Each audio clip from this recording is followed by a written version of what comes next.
Oh boy. So, as a Canucks fan, I've experienced many ups and downs of Canucks hockey under Jimbo Benning. And throughout this past year, Benning has been especially under fire, as Canucks fans have been losing their minds, chanting "Fire Benning" every game, throwing jerseys on the ice. It was getting so nasty.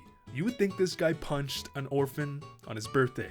But here's the thing. Yes, Jimbo has made many questionable, if not just straight up horrible decisions, but he also made, or at least helped make, many great decisions. Free agency signings and contracts. Alright guys, so sad Rob here. Over the past 8 years, without a doubt, this has been Jim Benning's weak spot. In the first 2 seasons, not much would happen. But just wait, in the 2016 offseason, all hell would break loose. Brandon Sutter, a respectable third-line center, 5 years, $22 million. You get a car. You get a car. On a team that was clearly nowhere near a playoff return, let's overpay 2 fourth-line players to a contract that would unnecessarily bite you in the ass later on. Tyler Myers, he's big. Why not? $6 million over the next 5 years? Suck it, Chris Tanev, suck it. And no, I did not forget. 1,000 games played, Louis Eriksson. $36 million over 6 years? But I do have to admit, these signings were horrendous, but there were a couple W's somewhere in the mix. Thatcher Demko has a high value deal, as he is only in year 1 of a 5-year deal that pays him $5 million annually. A fantastic deal for a Vezina quality goalie. Bo Horvat, the captain, respectable deal. Brock Besser, Connor Garland, oh my god, Quinn Hughes. But as a whole, the value might have been, alright, but the timing and just unwillingness to commit to a rebuild, to truly focus on the younger players and their development, I think Benning gets a double L in the signings department. Because what's so awkward is that Benning's deals, besides maybe Tyler Myers, they weren't horrible, but what was horrible was the timing. It never made any sense and always kept Vancouver as just a, middle of the pack team instead of letting their young players just flourish. Double L.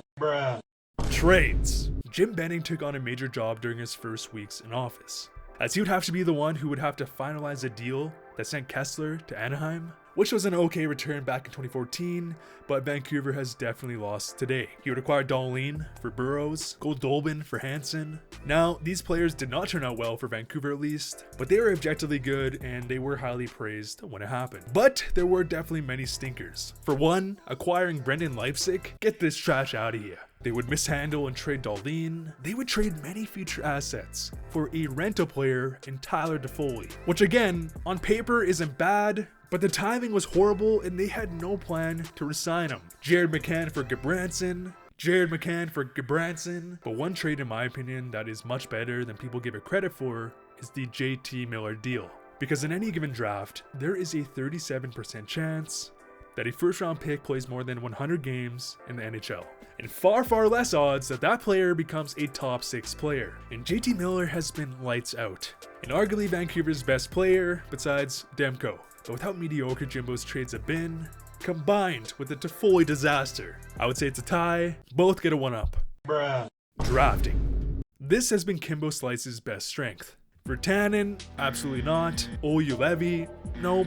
But other than that, Benning has had a solid track record. Brock Besser, Rathbone, Thatcher Demko, Pettersson, Hoglander, Paul Colson has been great. Benning has definitely had some draft stinkers, but given the amount of proven talent he has drafted, Benning overall has been above average. And I would actually give him a double W if later round picks like Gadjevich or Cole Lind actually turned out W. So from a surface level analysis, I've learned that Jim Benning's time at Vancouver was bizarre, because I don't even think all his moves were horrible. And if you look at each move individually, most of them were, good, average, or even had some good value. However, a lot of the Canucks' failure has definitely been tied to timing, trying to force the speed of a rebuild when it needs to run its natural course. So whether it's ownership or management, they created what could have been a fantastic result with great core pieces in Pettersson, Hughes, and Demko, but instead, we are left with an awkward mess. Here comes the money. Here we go.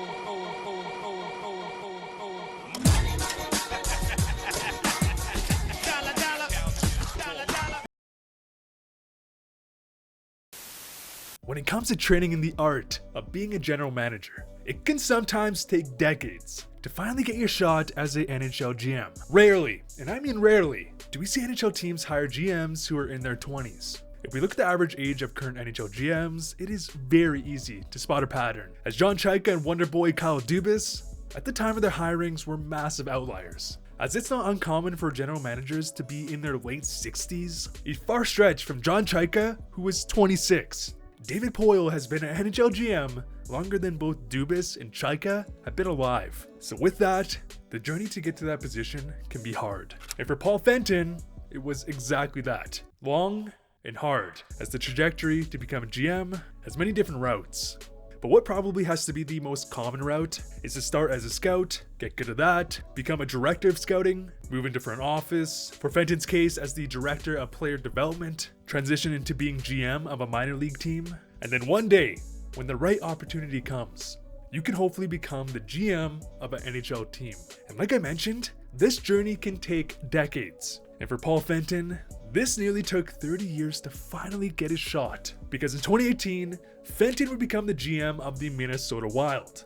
Except after 30 years of lead up, Paul Fenton would also have one of the shortest GM tenures in history, as he would walk in and make some massive splashes, trading Nino Niederreiter for Victor Rask, which was seen as a horrendous trade, especially when you consider that Victor Rask was on the verge of being sent down on waivers in Carolina, whereas Niederreiter would be on pace for 30 goals the next season.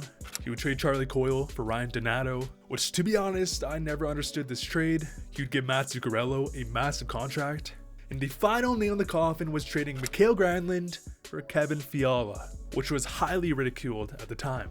There were so many memes, so much media backlash about Paul Fenton and his moves. My man would be put on blast and be framed as a very incompetent GM. And this got so bad, he would be fired barely 1 year into his first GM job after building up to this point for 30 years. And what is ironic about the situation? Yes, at the time these trades seemed to be horrible, but in reality, most of these moves have aged like fine wine.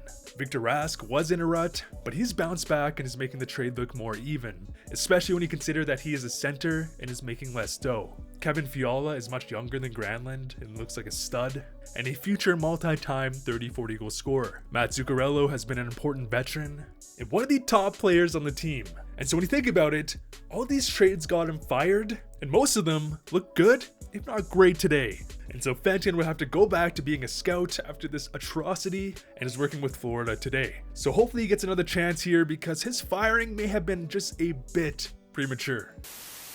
In the last couple months, we've been seeing a darker side of professional sports, as multiple personnel in the Chicago Blackhawks organization straight up lied or covered up an assault victim story. And as a passionate hockey fan, this makes me deeply sad and just disappointed, because it takes away from what makes this game so great: the community, the loyalty, the passion, and most importantly, the team first mentality. All gets thrown aside when stuff like this happens. Because after being a high-end pick, drafted 11th overall in 2008, Kyle Beach was a big power forward who could utilize his size and drive to the net and score goals. He had 52 goals, 86 points in his final CHL season. He would then transition into being a solid AHL player. However, around 2010, the assault incident would happen. And Kyle Beach was a young, impressionable player whose only goal, whose only dream, was to make it to the NHL. And he was assaulted and utterly screwed over, as he was basically told, "Keep this quiet or I'll bury you. You will never see an NHL game." And after the incident would happen, it would come to the attention of the Hawks organization. However, they were on a potential cup run and were like, this is a distraction. And so Beach's assault story would be swept under the rug. Disgusting. And what is so disappointing is the fact that so many people knew, and they straight up denied the fact they knew, even though it was documented that they knew, and other NHL players even came out and said that they knew, and people in the dressing room knew. Hockey is a team-oriented sport. This goes against all hockey, and I'm just so disappointed in all the players, all the people who were just involved in the situation. And so, when Kyle Beach would come out and explain his story, it would reach international attention. And Stan Bowman, a multi-time Stanley Cup winner and a very successful GM, would be fired and basically shunned from the world of hockey, as he's lost any future hopes of an NHL future and was also fired from Team USA.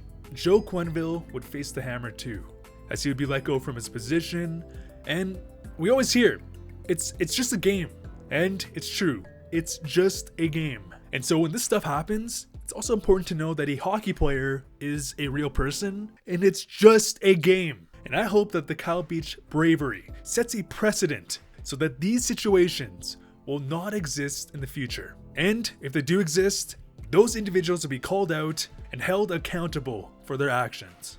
Because I cannot believe it had to get to this point for things to change. Fix it. Do what's right and move on to a brighter future. As Kyle Beach, before this news came out, was considered to be a very interesting case, as he was a high-end pick who could play a physical, goal-scoring game, and he developed well in the CHL, he played well in the minors. So how is it that Beach doesn't get given a single shot, not a single chance? As Kyle Beach would never play a single game in the NHL, not one. And after this incident, Beach would decide to pack his bags and play in Europe, where he has had a solid career ever since.